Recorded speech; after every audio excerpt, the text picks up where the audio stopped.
1절부터 11절까지 말씀입니다. 한 절씩 교독하겠습니다. 요한복음 2장 1절부터 11절까지 말씀입니다. 사흘째 되던 날 갈릴리 가나에 혼례가 있어 예수의 어머니도 거기 계시고 예수와 그 제자들도 혼례의 성함을 받았더니 포도주가 떨어진지라 예수의 어머니가 예수에게 이르되 저들에게 포도주가 없다 하니 예수께서 이르시되 여자여 나와 무슨 상관이 있나이까 내 때가 아직 이르지 아니하나이다. 그의 어머니가 하인들에게 이르되 너희에게 무슨 말씀을 하시든지 그대로 하라 하니라. 우리의 때에 정결의 시를 따라 두세통들은 볼 항아리 6이 놓였느니라. 예수께서 그들에게 이르시되 항아리에 물을 채우라 하신즉 아귀까지 채우니 이들을 떠서 연회장에게 갖다 주라 하시니 갖다 주었더니 연회장은 물로 된 포도주를 맛보고도 어디서 났는지 알지 못하되 물떠온 하인들은 알더라. 연회장이 신랑을 불러 말하되 사람마다 먼저 좋은 포도주를 내고 취하니 낮은 것을 내거늘 그대는 지금까지 좋은 포도주를 두었도다 하니라. 같이 봅니다. 예수께서 이 첫 표적을 갈릴리 가나에서 행하여 그의 영광을 나타내심에 제자들이 그를 믿으니라. 아멘. 예, 사람들은 항상 무언가를 갈급해하는 부족함을 느끼는 그런 존재입니다.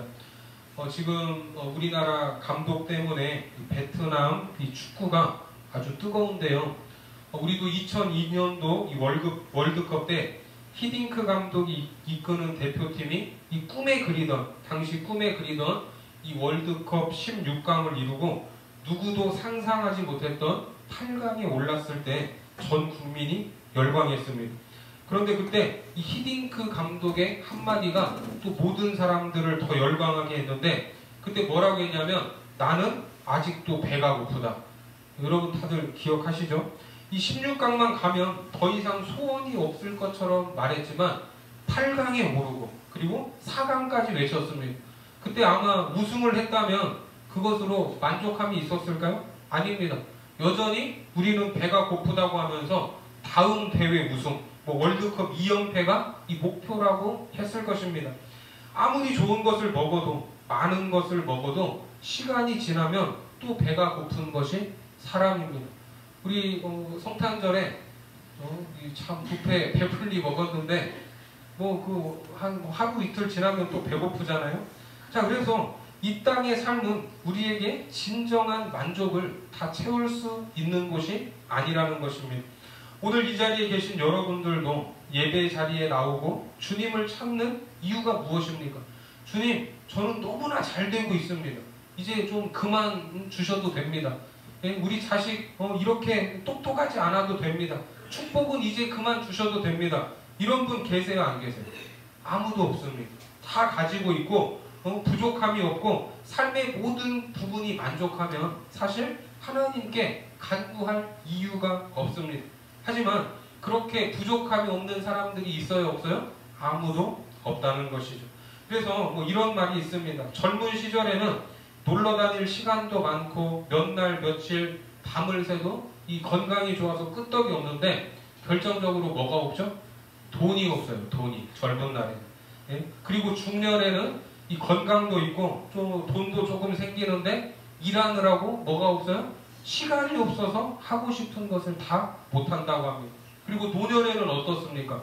모은 돈도 조금 있고 시간도 많은데 이제는 놀 수 있는 건강이 없어서 놀지 못한다. 이런 말이 있습니다.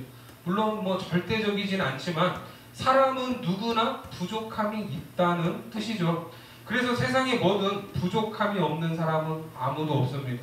돈을 좀 벌고 살만하다 싶으면 자식들이 속을 썩이거나 자식도 잘 크고 걱정거리가 없을 만하면 건강에 이상이 생기기도 합니다.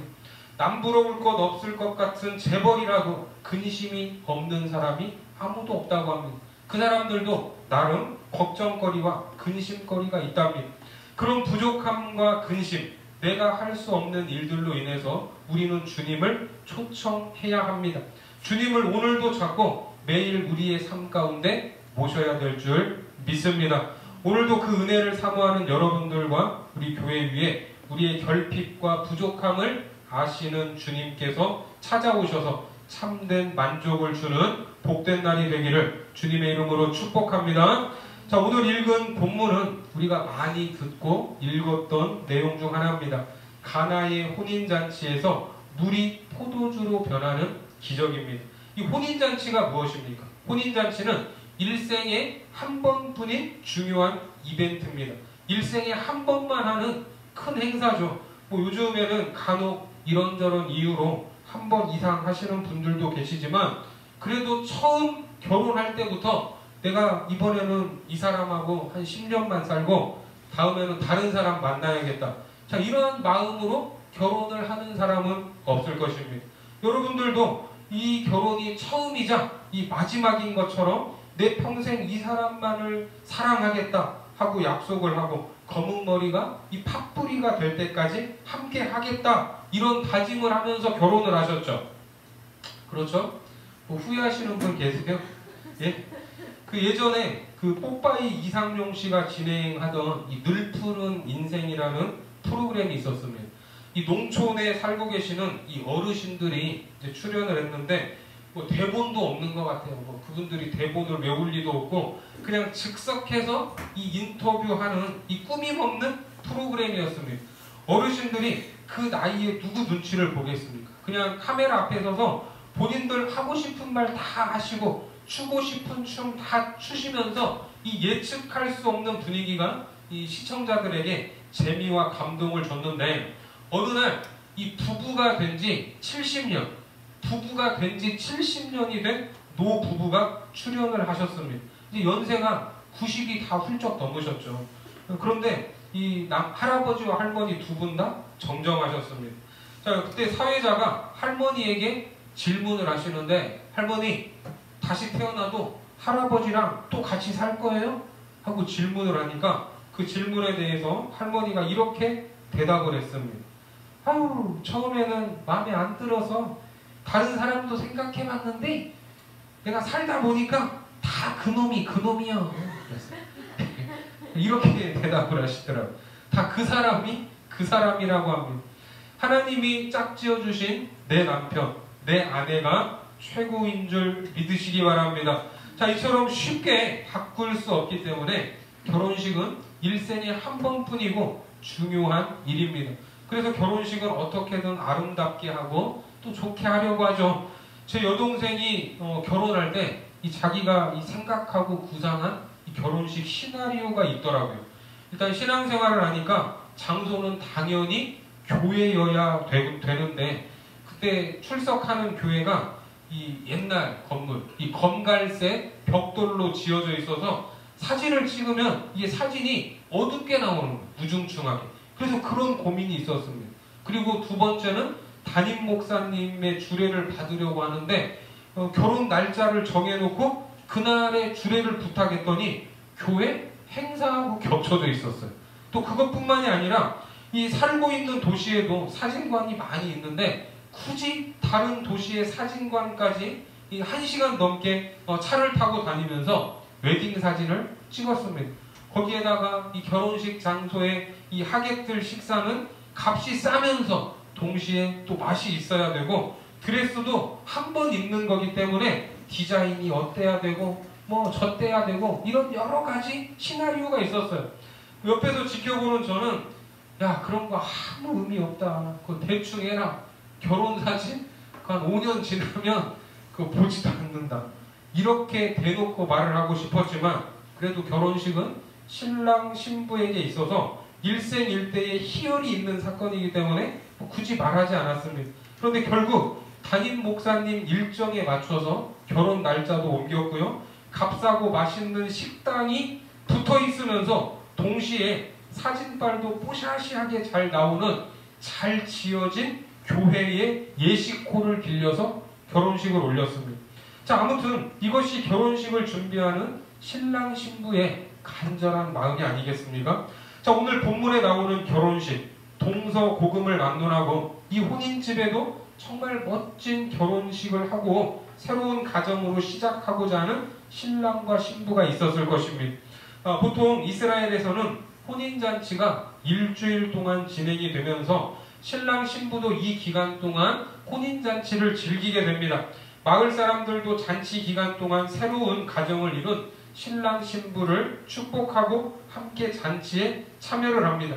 자, 이 일주일이라는 이 짧지 않은 시간 동안 결혼식의 기쁨, 이 잔치가 계속되기 위해서는 반드시 필요한 것이 있었어요. 그게 뭘까요? 사진빨이 잘 나오는 교회가 필요해요? 아니면 뽀사시하게 사진을 잘 찍어주는 사진관이 필요합니까? 무엇보다도 일주일간의 결혼식, 이 기쁨이 유지되기 위해서는 뭐가 있어야 돼요? 먹을 것이 있어야 됩니다. 먹을 것이.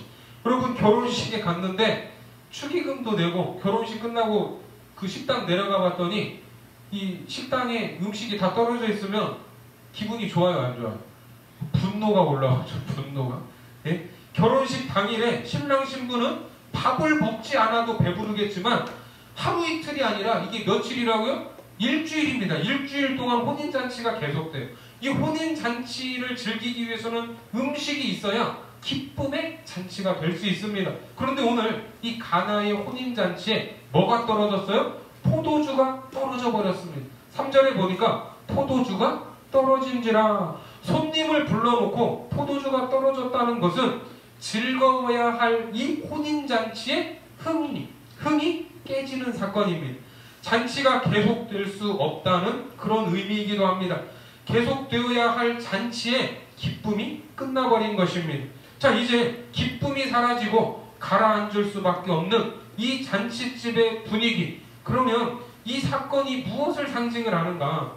하나님께서는 천지 만물을 지으시고 아담과 하와를 지으셨습니다. 그리고 아담이 이제 혼자 있는 것을 보시고 창세기 2장 18절 말씀 같이 한번 읽겠습니다. 시작. 여호와 하나님이 이르시되 사람이 혼자 사는 것이 좋지 아니하니 내가 그를 위하여 돕는 배필을 지으리라 하시니라. 자, 아담을 지으시고 혼자 있는 게 좋지 못하니까 돕는 배필, 하와를 지으시고 두 사람을 어떻게 하셨어요? 결혼을 지키셨어요. 결혼. 자, 얼마나 행복합니까? 이제 아담과 하와가 할 일은 뭐예요? 결혼하고 나서 할 일이 있어요? 물론 일이 있었지만 하나님이 지으신 에덴 동산에서 누리기만 하면 됩니다. 누리기만. 거기에는 부족함이나 결핍이 없습니다. 하나님과 교제하며 영원히 그분을 찬양하고 그분을 기뻐하면서 살아가기만 하면 돼요. 결혼 이후에. 예? 그래서 이제 그분을 찬양하고 그분을 기뻐하면서 살아가는, 한마디로 계속해서 무엇을 즐기는 거예요? 혼인잔치를 계속해서 즐기는 거예요. 결혼 이후에. 그렇게 즐거운 인생을 살면 됐는데 그것이 하나님의 뜻이었는데 그 기쁨이 멈췄어요? 안 멈췄어요? 멈춰버렸습니다. 왜? 그들의 죄악 때문에. 하나님의 말씀에 불순종했기 때문에 그 기쁨이 멈춰버렸어요. 그래서 그들에게는 더 이상 기쁨의 잔치가 이어질 수 없게 된 것입니다. 모든 기쁨이 사라지고 흥이 깨져버렸어요. 죄가 들어오면서 잔치가 멈추게 되고 그 앞에는 이제는 부족과 결핍, 고난과 고통으로 점철되는 삶이 시작된 것입니다. 하나님과의 교제도 물론 단절되었습니다. 이때부터 모든 인생은 물질적으로나 영적으로나 정서적으로나 항상 부족하고 결핍된 상태가 되는 것입니다. 그래서 오늘 이 가나의 혼인잔치는 무엇을 보여주고 있냐면 우리들의 삶을 보여주고 있습니다. 이 땅에서 한 번뿐인 인생을 즐겁게 살아가고자 하는 마음이 누구에게나 다 있습니다. 그렇게 노력하고 있습니다. 하지만 그렇게 돼요, 안 돼요? 그렇게 되지 않는다는 것을 보여주고 있습니다. 여러분들은 어떠십니까? 여러분들은 어떻게 살기를 원하십니까? 대충 살고 싶으세요? 아니면 기쁘고 즐겁게 살고 싶으세요? 기쁘고 즐겁게 살고 싶은 것이 우리 모두의 소망입니다. 자, 이런 기쁨이 나뿐만 아니라 자녀들에게까지도 이어지기를 바랍니다. 자녀들을 통해서 기쁨을 얻고 믿음의 다음 세대를 이루고 하나님께 영광을 돌리는 자녀가 되기를 우리 모두가 소망하고 있습니다. 그런데 그것도 내 마음대로 됩니까? 안 됩니까? 내 마음대로 되지 않습니다. 여러분들이 하고 계신 일들은 어떻습니까? 그것을 통해서 많은 것을 얻기를 원하고 또 직장에서도 승진하고 선한 영향력을 나타내기를 원합니다. 하지만 내 마음대로만 되지 않습니다. 결혼, 가정, 자녀들, 인간관계, 경제 문제, 건강 문제 등등 모든 것에서 완벽한 만족은 없습니다. 우리에게는 한 번뿐인 인생에서 기쁨의 잔치를 이어갈 그 뭔가가 부족한 것. 그 무엇인가가 오늘 본문에서는 뭐예요? 포도주였습니다. 포도주. 포도주가 늘 부족한 거예요. 예? 시편 104편에서는 포도주에 대해서 이렇게 말씀합니다. 시편 104편 15절 말씀 같이 읽겠습니다. 시작. 사람의 마음을 기쁘게 하는 포도주와 사람의 얼굴을 유택하게 하는 기름과 사람의 마음을 힘있게 하는 양식을 주셨도다. 자, 여기에서 포도주가 상징하는 것은 사람의 마음을 기쁘게 하는 것입니다. 그런데 오늘 혼인잔치에서 기쁨을 주는 이 포도주가 바닥이 났다고 합니다. 그런데 이 혼인잔치 자리에 누가 계셨어요? 2절 말씀에 보니까 예수와 그 제자들도 혼례의 청함을 받았더니, 그렇습니다. 예수님이 청함받아 이 혼인잔치에 오셨어요. 그래서 포도주가 떨어졌다는 말을 들은 예수님의 어머니 마리아가 예수님에게 그 사실을 말합니다. 하지만 예수님은 뭐라고 말하죠? 4절 말씀 같이 읽겠습니다. 시작. 예수께서 이르시되 여자여 나와 무슨 상관이 있나이까? 내 때가 아직 이르지 아니하였나이다. 예수님은 내 때가 아직 이르지 아니했다는 대답을 하십니다. 자, 이 말이 지금 긍정적인 뉘앙스예요? 부정적인 뉘앙스예요? 예, 그렇습니다. 부정적인 뉘앙스입니다. 하지만 이렇게 말씀하셨지만 결국 이 문제를 해결해 주셨어요? 안 해주셨어요? 해결해 주셨어요. 그러면 원래는 예수님이 안 하려고 했는데 이게 다른 사람 부탁도 아니고 어머니 부탁이니까 찜찜한 기분에 이게 마음이 바뀐 걸까요? 주님이 막 이랬다 저랬다 하시고 아는 사람 부탁과 모르는 사람 부탁을 차별하시는 분입니까? 그런 분이 아니시죠. 그러면 왜 예수님은 처음에 이런 부정적인 뉘앙스로 말씀을 하셨을까? 이것이 어머니의 부탁이지만 예수님께서 이 땅에 오신 이유가 뭐예요? 단순히 기적을 위해서도 아니고 부족한 먹을 것을 해결하기 위해서도 아니라는 것을 강조하는 것입니다. 우리가 고백하듯이 예수님이 이 땅에 오신 진정한 목적이 무엇입니까? 죄로 인해서 죽을 수밖에 없는 자들을 살리시고 그들에게 새로운 생명을 주시기 위해서 이 땅에 오셨음을 믿습니다.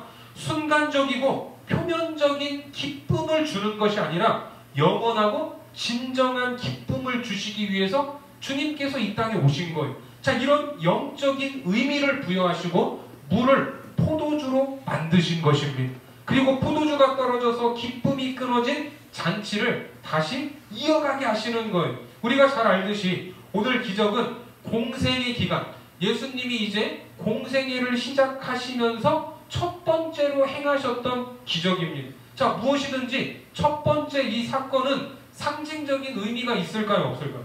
상징적인 의미가 반드시 있죠. 그러니까 이 첫 번째 이 기적은 예수님의 사역, 공생의 사역이 앞으로 어떠한 방향과 의미를 가질 것인가를 가르쳐주는 아주 중요한 사건입니다. 그래서 본문 11절에 이 기적을 통해서 포도주만 만들고 끝난 것이 아니라 포도주를 만들었더라 하고 마무리된 것이 아니라 궁극적으로 어떤 일이 일어납니까? 본문 11절 같이 읽겠습니다. 시작. 예수께서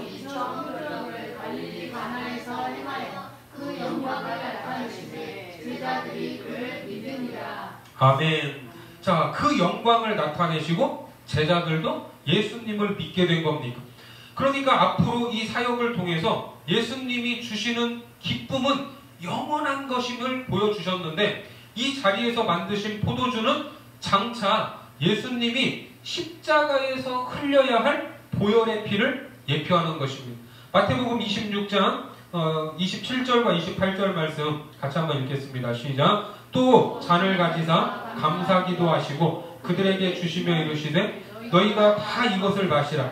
이것은 죄사함을 얻게 하려고 많은 사람을 위하여 흘리는 바 나의 피 곧 언약의 피니라. 그렇습니다.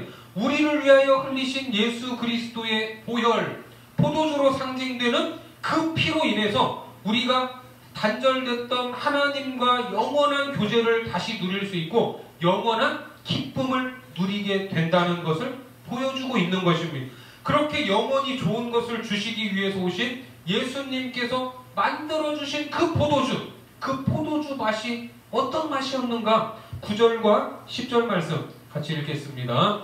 시작. 연회장은 물로 된 포도주를 맛보고 어디서 났는지 알지 못하되 물떠온 하인들은 알더라. 연회장이 신랑을 불러 말하되 사람마다 먼저 좋은 포도주를 내고 취한 후에 낮은 것을 내거늘 그대는 지금까지 좋은 포도주를 두었도다 하니라. 그렇습니다. 예수님이 만들어주신 이 포도주는 어떤 포도주예요? 더 좋은 포도주였습니다. 지금까지 맛보지 못한 포도주, 흥을 돋우고 이 잔치를 더 빛나게 하는 포도주였습니다. 이 사람들이 하는 이 말을 들어보니까 포도주가 떨어지는 일들이 이게 자주 있었던 것 같아요? 없었던 것 같아요? 이게 아주 흔한 일이었던 것 같아요. 취한 후에는 뭐 허접한 포도주를 내놓거나 아니면 이 포도주스 같은 것을 내오는 일도 비일비재했던 것 같습니다. 그런데 그런 포도주를 내놓으면 사람들이 알았어요? 몰랐어요?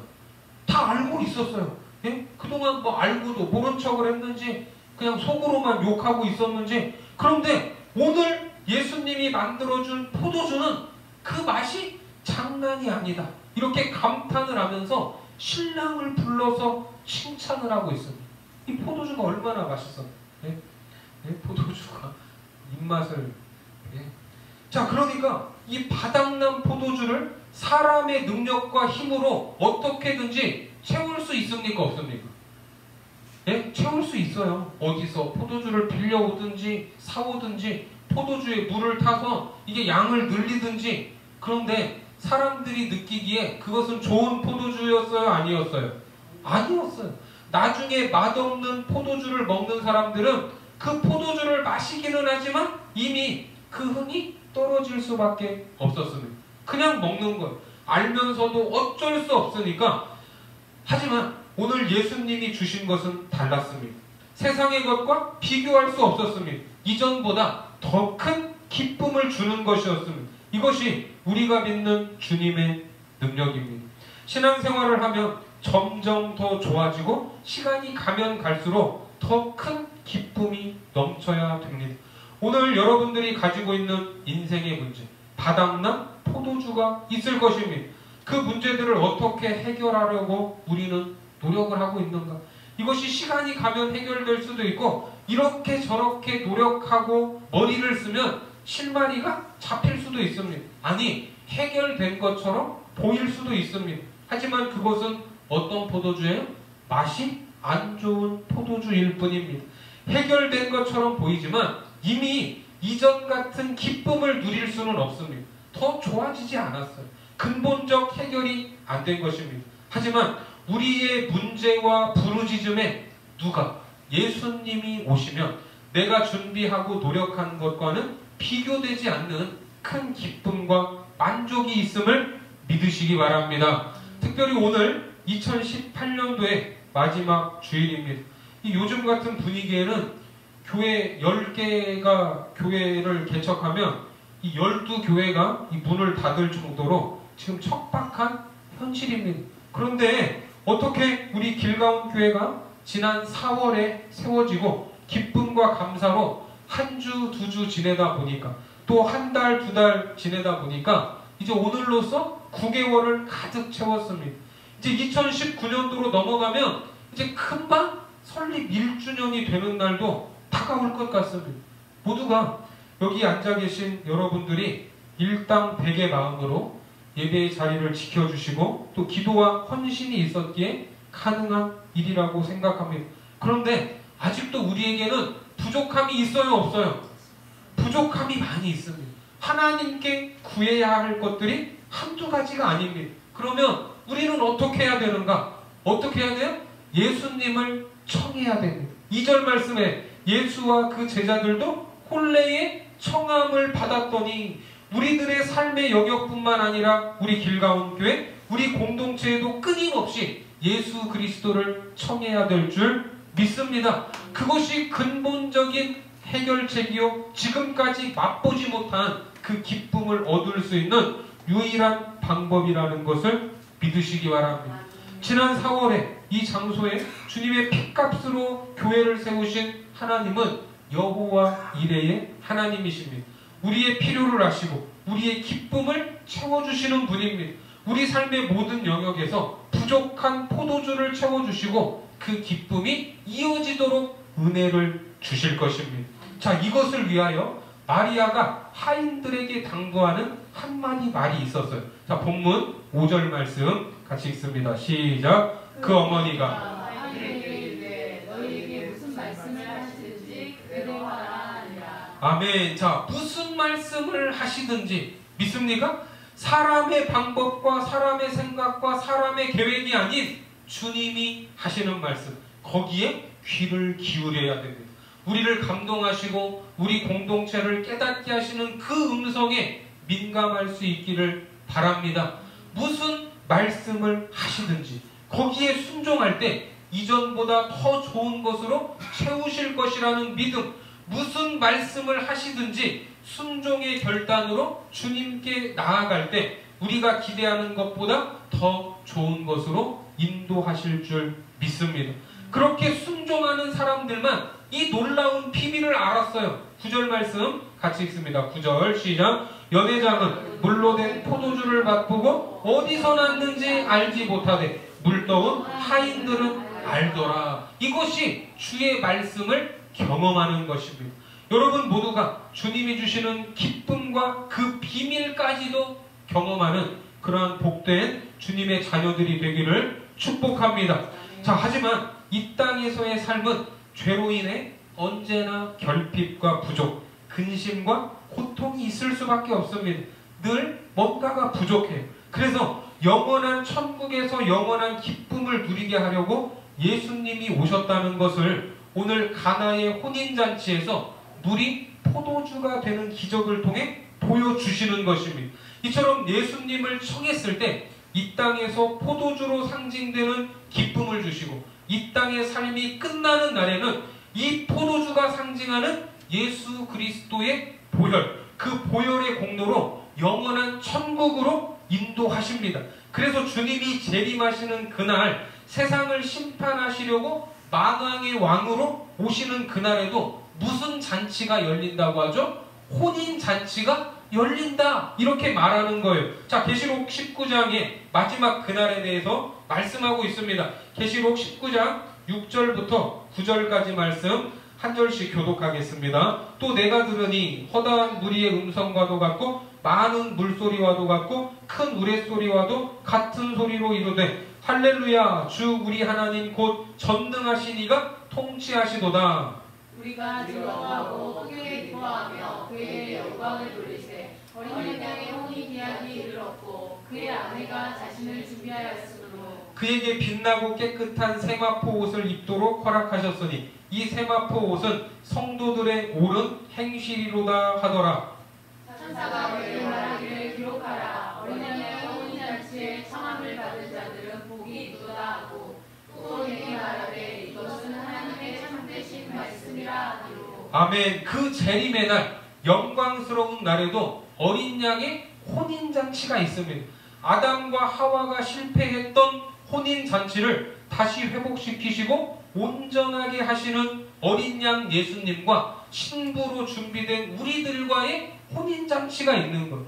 혼인잔치의 주인공이 신랑 되신 예수님과 신부인 저와 여러분들입니다. 그리고 이 혼인잔치에는 이제 결핍이 있어요, 없어요? 어떠한 결핍도 존재하지 않습니다. 부족한 것이 없는 영원한 복락과 영원한 생명, 영원한 기쁨만 이어지는 것입니다. 그렇습니다. 우리는 부족과 결핍이 있는 이 땅에서 사는 동안 순간순간 부족함을 채우시고 기쁨을 주시는 주님을 경험할 수 있습니다. 하지만 그것을 넘어 무엇을 갈망하고 소망해야 됩니까? 잔치가 끊이지 않는 영원한 기쁨이 있는 천국을 바라보면서 그곳을 소망하면서 우리가 이 땅을 살아가야 된다는 것.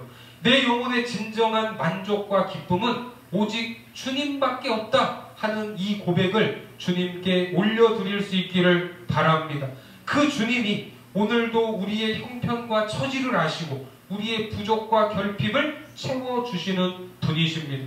또한 우리 공동체에 더한 기쁨을 주시고 참된 만족으로 채워주실 것을 믿습니다. 그리고 궁극적으로 영원한 천국으로 인도하시고 영원한 기쁨을 누리도록 인도하실 것입니다.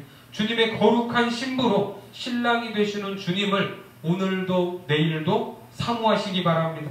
바로 그날에 주님이 베풀어 주실 혼인잔치가 있습니다. 그 잔치는 영원합니다.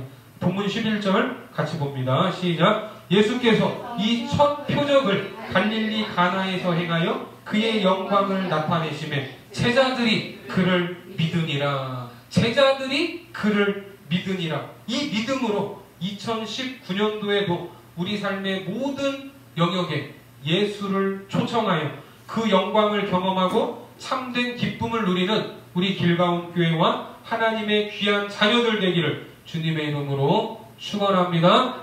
기도하겠습니다. 전능하신 하나님, 우리가 살아가는 이 세상은 죄악으로 인해 물질적, 정서적, 영적으로 결핍이 있음을 고백합니다.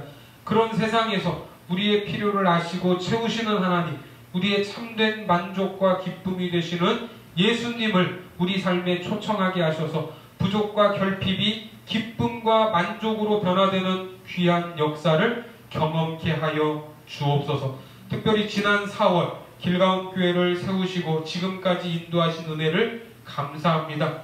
올해도 신실하게 인도하셨던 것처럼 새로운 한 해에도 우리 교회에 새 일을 행하시고 부족한 모든 것들을 채우시고 이전보다 더 큰 기쁨을 누리도록 축복하여 주옵소서. 또한 매 순간 영원한 나라를 소망하고 주님이 베푸실 어린 양의 혼인잔치를 기다리는 거룩한 신부로 많은 영혼들을 이 혼인잔치로 초청하는 교회로 사용하여 주옵소서. 우리의 생각과 기대보다 더 좋은 것으로 채우실 예수님의 이름으로 기도드립니다. 아멘. 전능하신 나의 주 하나님 찬양하겠습니다.